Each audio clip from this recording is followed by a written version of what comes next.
아침에 눈을 뜨셨는데 어딘가 몸이 무겁습니다. 간밤에 분명 일찍 주무셨는데도 개운하지 않고 일어나 앉는 것 자체가 조금 힘드십니다. 어제도 그랬고 그제도 그랬습니다. 처음에는 그냥 피곤한가 보다 하셨을 거예요. 그런데 그게 일주일이 되고 한 달이 되고 어느새 몇 달이 지나도 똑같은 느낌이 반복됩니다. 나이 탓이겠지 하시면서 따뜻한 물 한 잔 드시고 하루를 시작하셨을 겁니다. 그런데 문득 이런 생각이 드셨을 수도 있어요. 왜 요즘 들어 이렇게 피곤하지? 밥도 조심해서 먹고 있는데 왜 자꾸 힘이 빠지는 걸까? 예전에는 이 정도 일은 거뜬했는데 요즘은 장 보고 나서도 다리가 무겁고 계단 몇 개만 올라도 숨이 차는 것 같습니다. 당뇨 진단을 받으신 분들 가운데 많은 분들이 정확히 이런 경험을 하십니다. 분명히 열심히 관리하고 있는데 몸은 좀처럼 나아지는 것 같지 않습니다. 굶기도 해보고 좋다는 음식도 먹어보고 운동도 해봤는데 왜 내 몸은 달라지지 않는 걸까 싶어서 답답하고 지치셨을 수 있습니다. 혹시 내가 뭘 잘못하고 있는 건지 아니면 내 당뇨는 원래 잘 안 낫는 건지 이런 생각까지 드신 분도 계실 거예요. 오늘 제가 말씀드리고 싶은 것은 바로 그 이유입니다. 우리 한국 사람의 당뇨는 서양 사람들의 당뇨와 근본적으로 다릅니다. 생긴 원인이 다르고 진행되는 방식이 다르며 그래서 관리하는 방법도 달라야 합니다. 그런데 많은 분들이 서양 기준으로 만들어진 방법으로 당뇨를 관리하고 계십니다. 마치 오른발에 맞는 신발을 왼발에 신고 걷는 것과 비슷합니다. 열심히 걷고는 있는데 자꾸 발이 아프고 힘든 겁니다. 그러다 보니 열심히 하는데도 결과가 잘 나오지 않는 분들이 많은 거예요. 오늘은 그 이야기를 천천히 해드리려고 합니다. 어떤 어르신은 진료실에서 이렇게 물으신 적이 있습니다. 선생님, 저는 뚱뚱하지도 않은데 왜 당뇨가 온 건가요? 참 정직한 질문이에요. 그리고 그 질문에 담긴 억울함도 충분히 이해가 됩니다. 주변을 보면 나보다 훨씬 더 많이 드시고 나보다 덜 움직이는 것 같은데 당뇨가 없는 분들도 계시잖아요. 왜 나만 이런가 싶으셨을 거예요.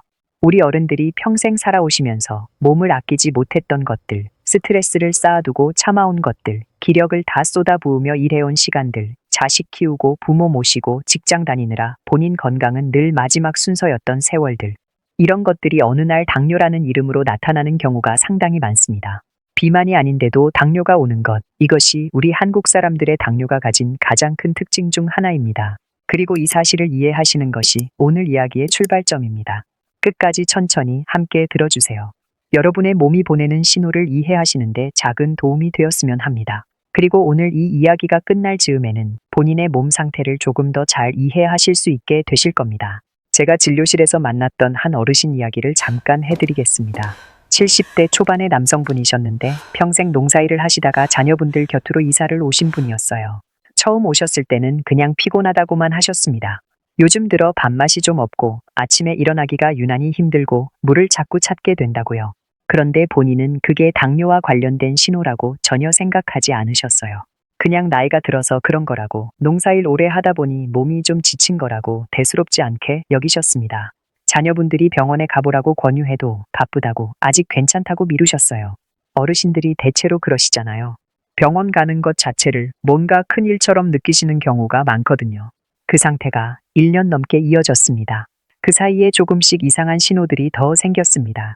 밤에 소변을 보러 두세 번씩 일어나게 됐고 눈이 자꾸 침침하다고 하셨어요. 발끝이 가끔 저리기도 했는데 그것도 그냥 오래 걸어서 그런가 보다 하고 넘기셨습니다. 상처가 잘 낫지 않는 것도 느끼셨지만 나이 드니까 그런가 보다 하셨어요. 그러다 자녀분의 강한 권유로 간단한 건강검진을 받으셨는데 거기서 처음으로 혈당 수치가 높다는 이야기를 들으셨어요. 당화혈색소 수치가 이미 상당히 올라 있었습니다. 그제야 지난 1년간의 피로감, 물을 자꾸 찾던 것, 소화가 잘 안 됐던 것들이 몸의 신호였다는 걸 아신 겁니다. 그 어르신이 그러셨어요. 그게 다 연결된 거였구나. 진작 알았더라면 좋았을 텐데 하고요. 이 어르신의 이야기가 낯설지 않으신 분들이 있으실 겁니다. 당뇨의 초기 신호는 아주 조용합니다. 극적으로 갑자기 나타나지 않아요. 천천히 생활 속에 스며들듯이 옵니다. 오늘 아프고 내일 낫는 식이 아니라 조금씩 불편함이 쌓이고 그게 점점 자연스럽게 느껴지면서 어느 순간 그게 내 일상이 되어버리는 거예요. 그래서 많은 분들이 뒤늦게 알아차리게 됩니다. 몸은 생각보다 조용히 신호를 보냅니다. 특히 조심하셔야 할 신호들이 있습니다. 아침에 일어났을 때 유난히 몸이 무겁고 개운하지 않은 느낌, 식사를 했는데도 금세 허기지는 느낌, 물을 평소보다 자주 찾게 되는 것, 소변을 자주 보게 되는 것, 특히 밤에 한두 번 이상 화장실에 가게 되는 것, 눈이 자꾸 피로하고 침침한 느낌, 상처가 예전보다 잘 낫지 않는 것, 손발끝이 가끔 저리거나 감각이 둔해지는 것. 이런 변화들이 하나둘씩 쌓이기 시작할 때 우리 몸은 이미 무언가를 알리고 있는 겁니다. 하지만 진짜 문제는 여기서 시작됩니다. 대부분의 어르신들이 이런 신호를 나이 탓으로 넘기십니다. 어디 하나 안 아픈 데 없이 살아온 세월이다 보니 조금 더 피곤하고 조금 더 힘든 것이 그냥 자연스러운 노화의 일부라고 여기시는 거예요. 그러는 사이에 혈당은 조금씩 더 올라가고 몸은 더 많은 부담을 안게 됩니다. 그리고 이 단계에서 미리 알아차리고 관리를 시작하신 분들과 모르고 지나치신 분들 사이에는 나중에 큰 차이가 생기게 됩니다. 당뇨는 일찍 알아차릴수록 그리고 자신의 몸에 맞는 방법으로 관리할수록 훨씬 다르게 이어집니다. 그 시작은 몸이 보내는 작은 신호들을 무시하지 않는 것입니다. 오늘 제가 드리는 이야기가 그 첫걸음이 되길 바랍니다. 왜 우리 한국 사람들이 비만하지 않아도 당뇨에 걸리는 걸까요? 이게 단순한 의문처럼 들리지만 여기에 아주 중요한 이유가 있습니다. 이것을 이해하시면 지금까지 왜 관리가 잘 안 됐는지도 자연스럽게 이해가 되실 겁니다. 우리 몸 안에는 혈당을 조절하는 일을 맡은 장기가 있습니다. 바로 췌장입니다. 췌장은 인슐린이라는 호르몬을 만들어서 혈액 속의 당을 세포 안으로 들여보내는 역할을 합니다. 쉽게 말씀드리면 혈액 속에 당이 너무 많이 쌓이지 않도록 조절하는 문지기 같은 역할이에요.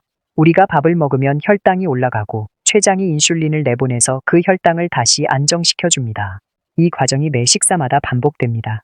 그런데 동양인, 특히 한국 사람의 췌장은 서양 사람에 비해 구조적으로 작고 인슐린을 만들어내는 능력이 상대적으로 약합니다. 이것은 개인의 잘못이 아니라 오랜 세월에 걸쳐 형성된 우리 몸의 특성입니다. 유전적인 차이라고 이해하시면 됩니다. 이걸 이렇게 비유해보면 이해가 쉬우실 겁니다.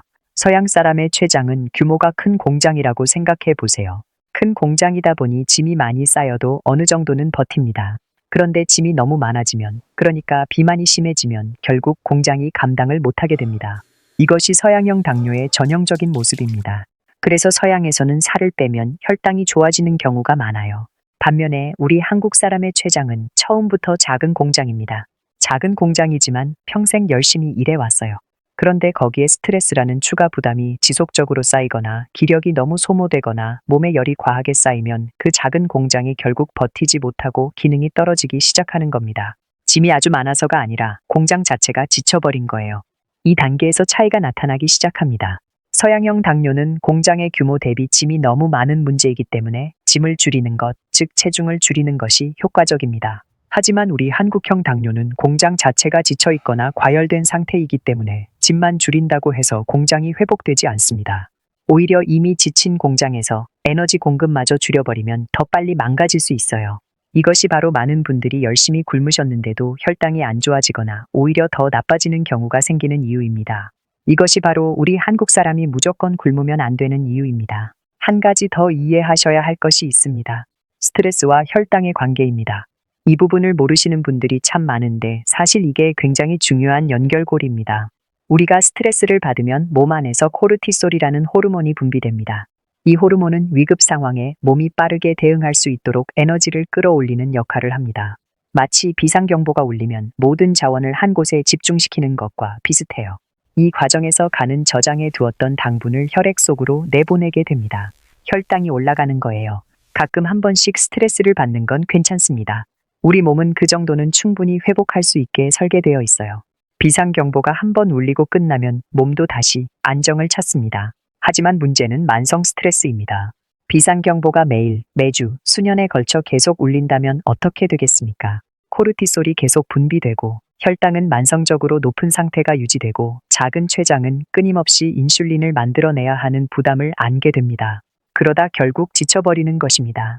식단을 아무리 잘 지켜도 운동을 꾸준히 해도 스트레스가 매일 혈당을 올리고 있다면 혈당이 좋아지기 어렵습니다. 몸은 생각보다 조용히 신호를 보냅니다. 우리 한국 사람들, 특히 50대 이후 세대는 스트레스와 함께 살아온 세월이 길지 않습니까?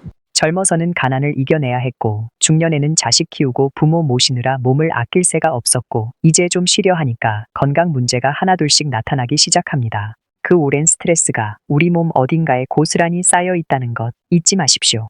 그래서 우리 한국 사람의 당뇨를 이야기할 때는 음식만이 아니라 스트레스와 기력과 몸의 열 상태까지 함께 살펴야 합니다. 이것들이 하나로 연결되어 있기 때문입니다. 한국 사람의 당뇨는 하나의 얼굴을 가지고 있지 않습니다. 원인과 몸 상태에 따라 크게 4가지 유형으로 나눌 수 있습니다. 그리고 각각의 유형마다 몸이 보내는 신호가 다르고 관리하는 방법도 달라야 합니다. 이 4가지를 이해하시면 왜 같은 방법으로 관리했는데 어떤 분은 효과가 있고 어떤 분은 효과가 없는지가 납득이 되실 겁니다. 첫 번째는 스트레스형입니다. 이 유형은 한국 사람 당뇨 가운데 가장 흔한 형태입니다. 체중이 크게 늘지 않았는데도 당뇨가 생겼거나 큰일을 겪은 이후에 혈당이 올라간 경우가 많습니다.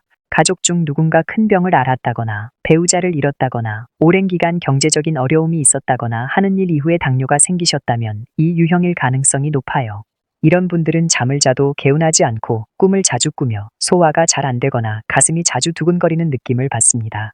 얼굴이 자주 달아오르거나 별것 아닌 일에도 예민하게 반응하게 되는 경우도 있어요. 괜찮다가도 갑자기 눈물이 날 것 같은 느낌, 이유 없이 가슴이 답답한 느낌이 드신다면 이 유형에 해당하실 수 있습니다. 이런 분들의 몸은 이미 오랜 스트레스로 인해 간과 자율신경이 상당히 지쳐 있는 상태입니다. 식단을 바꾸기 전에 먼저 마음의 부담을 줄이는 것이 훨씬 중요할 수 있습니다. 아무리 좋은 음식을 드셔도 스트레스가 계속되면 혈당이 안정되기 어렵거든요. 두 번째는 기력 부족형, 수약형이라고 부르는 유형입니다. 평생 몸을 혹사하며 일하셨던 분들, 큰 병을 앓으신 후에 회복이 충분히 되지 않은 상태에서 무리하신 분들에게 많이 나타납니다. 아침에 일어나기가 너무 힘들고 식은땀이 자주 나며 손발이 늘 차가운 것이 특징입니다. 체중이 정상이거나 오히려 조금 마르신 분들이 많아요. 밥을 먹어도 살이 잘 안 찌고 조금만 움직여도 기운이 빠지는 느낌이 드신다면 이 유형을 의심해 보셔야 합니다. 이런 분들에게 굶기를 권하는 것은 잘못입니다. 이미 기력이 바닥난 몸에 영양 공급마저 줄이면 몸은 더 빠르게 약해집니다. 이분들에게는 오히려 좋은 것을 잘 드시는 것이 우선입니다. 많이 드시는 게 아니라 몸에 힘이 되는 것을 제대로 드셔야 한다는 뜻이에요. 세 번째는 열형 당뇨입니다. 몸 안에 열이 과하게 쌓여서 혈당이 오르는 경우예요. 손발에 열이 자주 나고 특히 밤에 발이 이불 밖으로 나가야 편하신 분들, 얼굴이 쉽게 붉어지고 입이 자주 마르는 분들이 여기에 해당합니다. 더위를 많이 타시고 변이 굳거나 변비가 잦은 경우도 많습니다. 젊었을 때 술을 자주 드셨거나 매운 음식을 즐기셨거나 화가 많이 나는 상황들을 오래 참아오셨던 분들에게도 이 유형이 자주 나타납니다. 이분들은 몸 안의 열을 천천히 식혀주는 방향으로 관리하는 것이 중요합니다. 이때 주의하실 점은 단순히 찬 것을 많이 드시는 것이 해답이 아니라는 겁니다. 위장이 차가워지면 소화 기능이 떨어질 수 있거든요. 몸 깊은 곳의 열을 조용히 가라앉히는 방식이 필요합니다. 네 번째는 누적형 당뇨입니다. 이 유형은 흔히 우리가 알고 있는 비만형과 가장 가깝습니다. 뱃살이 두툼하게 쌓이고 체중이 예전보다 많이 늘었으며 조금만 움직여도 숨이 차고 다리가 자주 부으시는 분들입니다. 식후에 졸리는 일이 자주 있고 기운이 없는 것도 특징이에요. 배는 나왔는데 팔다리는 가는 경우, 이것이 전형적인 내장 지방형 체형입니다. 이 유형은 4가지 가운데 유일하게 체중 조절이 실질적으로 도움이 되는 경우입니다. 하지만 여기서도 무조건 굶는 방식은 좋지 않습니다. 급격하게 굶으면 근육이 먼저 빠지고 내장 지방은 오히려 잘 빠지지 않는 경우가 많아요. 제대로 된 식단 구성과 꾸준한 움직임을 함께 병행하는 것이 중요합니다. 이 4가지 유형을 들으시면서 본인은 어디에 해당하시는 것 같으신가요? 잠깐 멈추시고 본인을 한번 떠올려 보세요. 한 가지에만 해당하실 수도 있고 2가지가 섞여 있을 수도 있습니다. 그래도 괜찮습니다. 중요한 것은 자신의 몸 상태를 먼저 파악하는 것입니다. 원인을 알아야 방향이 보이기 때문입니다. 좋다는 음식이나 방법을 무작정 따라 하시다가 오히려 몸이 더 힘들어지신 분들이 있습니다. 예를 들어 몸을 차게 하는 성질의 음식이 열형 당뇨에는 도움이 될 수 있지만 기력이 이미 부족한 수약형에는 오히려 몸을 더 차갑게 만들어서 상태를 악화시킬 수 있습니다. 이웃이 먹고 좋아졌다는 음식이 나한테는 안 맞는 이유가 여기에 있어요. 같은 음식도 어떤 몸 상태냐에 따라 전혀 다르게 작용할 수 있다는 뜻이에요. 이것이 자신의 유형을 아는 것이 중요한 이유입니다. 유형마다 세부적인 관리 방법은 다르지만 어떤 유형이든 공통적으로 우리 몸을 회복시키는 데 도움이 되는 원칙들이 있습니다. 지금부터 말씀드리는 것들은 특별한 도구도 큰 돈도 필요하지 않습니다. 오늘 집에서 바로 시작하실 수 있는 것들입니다. 하나씩 천천히 들어주세요. 가장 먼저 드리고 싶은 말씀은 주무시는 시간에 관한 것입니다. 수면이 혈당과 이렇게 깊이 연결되어 있다는 사실을 모르시는 분들이 많습니다. 잠이 부족하면 인슐린의 효율이 떨어지고 혈당 조절이 어려워집니다. 우리 췌장이 밤 동안 회복하는 시간이 충분히 주어져야 낮에 제 기능을 할 수 있어요.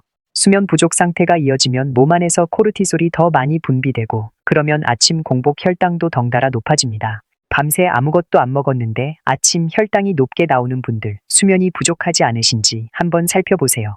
가능하면 밤 10시에서 11시 사이에 주무시는 것을 목표로 해보세요.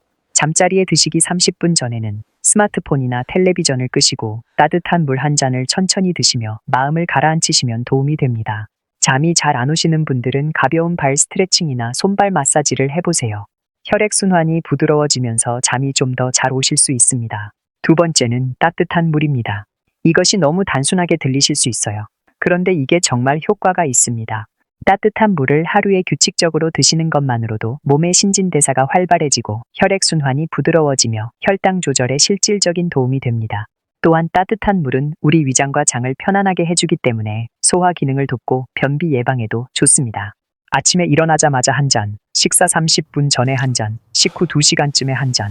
이렇게 하루 7잔에서 8잔 정도를 목표로 해보세요. 찬물은 우리 위장에 부담을 주기 때문에 미지근하거나 따뜻한 물이 좋습니다. 특히 아침 첫 잔은 위장을 깨워주고 하루를 시작하는 우리 몸의 준비를 도와줍니다. 세 번째는 걷기입니다. 운동을 격하게 하셔야 한다는 부담은 내려놓으세요. 격한 운동은 오히려 우리 몸에 스트레스가 됩니다. 특히 오랫동안 운동을 안 하셨던 분들이 갑자기 격한 운동을 시작하시면 몸에 무리가 오고 관절에도 부담이 됩니다. 매일 식사 후 30분 정도 지나서 동네를 천천히 한 바퀴 도시는 것으로 충분합니다. 식사 직후 바로 움직이시면 소화에 방해가 될 수 있으니 30분 정도 쉬셨다가 나가세요. 이것만으로도 식후 혈당이 의미 있게 낮아지는 효과가 있습니다. 걸으시면서 햇볕을 살짝 쬐시면 비타민 D 합성에도 도움이 되고 기분도 가벼워지십니다. 너무 더운 낮 시간은 피하시고 이른 아침이나 해질 무렵 시원한 시간에 걸으시는 것이 좋습니다. 속도는 옆 사람과 대화를 나눌 수 있을 정도면 충분합니다. 네 번째는 식사 방법입니다. 무엇을 드시느냐도 중요하지만 어떻게 드시느냐도 그만큼 중요합니다. 많은 분들이 이 순서를 모르고 계세요.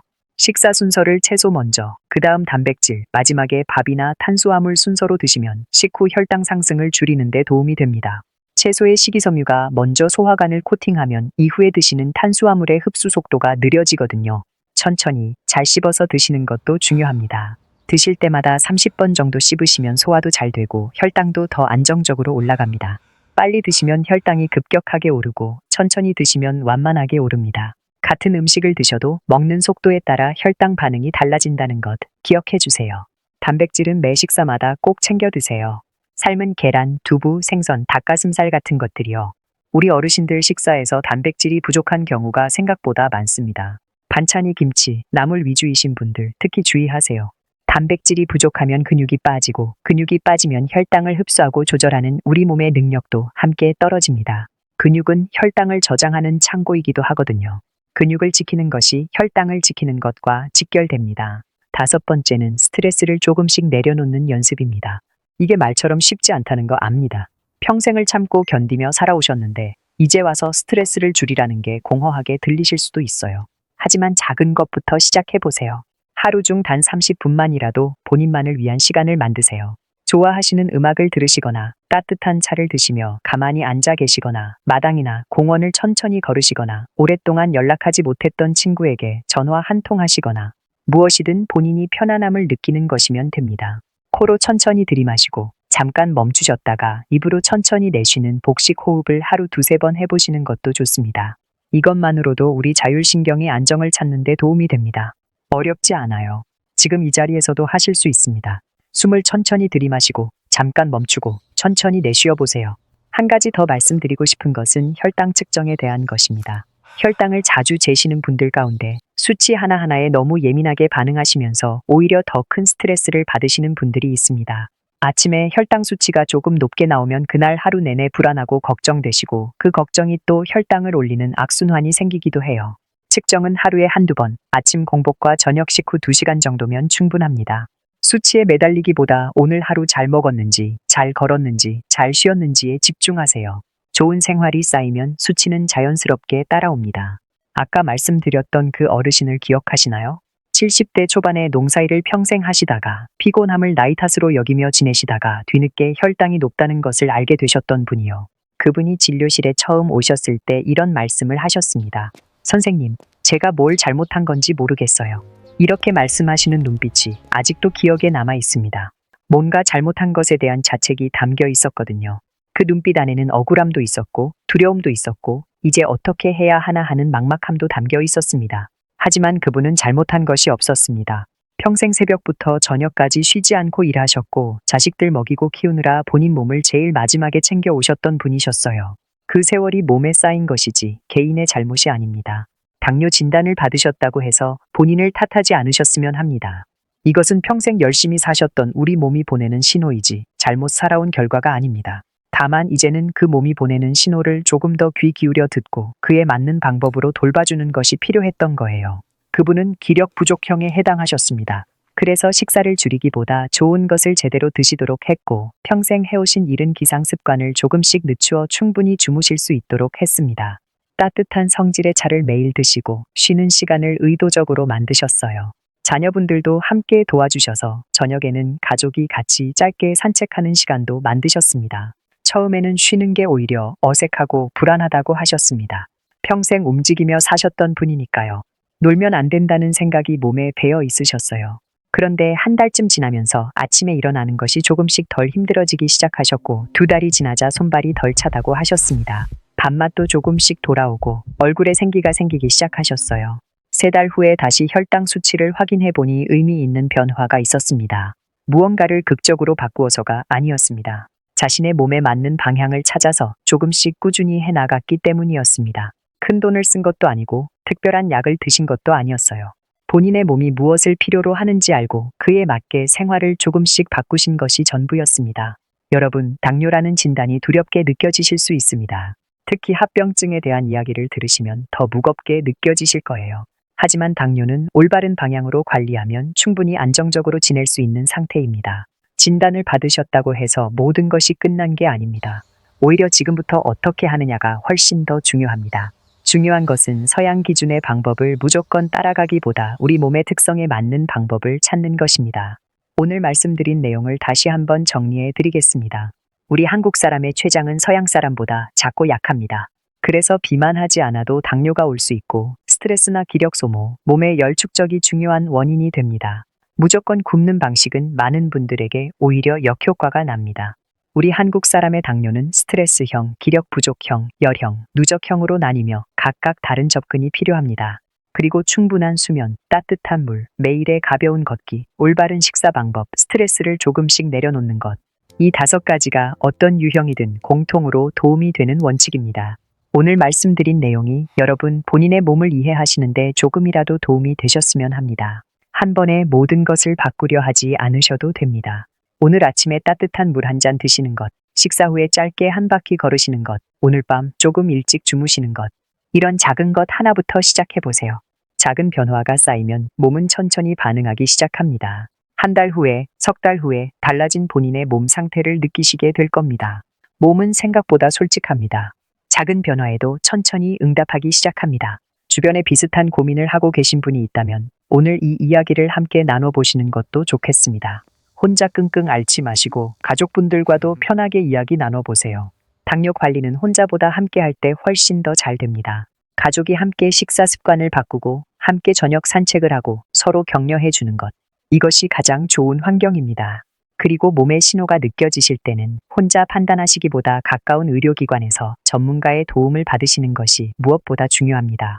오늘 말씀드린 내용은 여러분이 스스로의 몸을 더 잘 이해하시는 데 도움을 드리기 위한 것이지 의사의 진료를 대신할 수는 없습니다. 정기적인 검진과 전문가 상담을 꼭 병행해 주세요.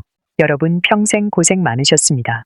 이제는 본인을 위한 시간을 만드셔도 됩니다. 늘 건강하시길 바랍니다.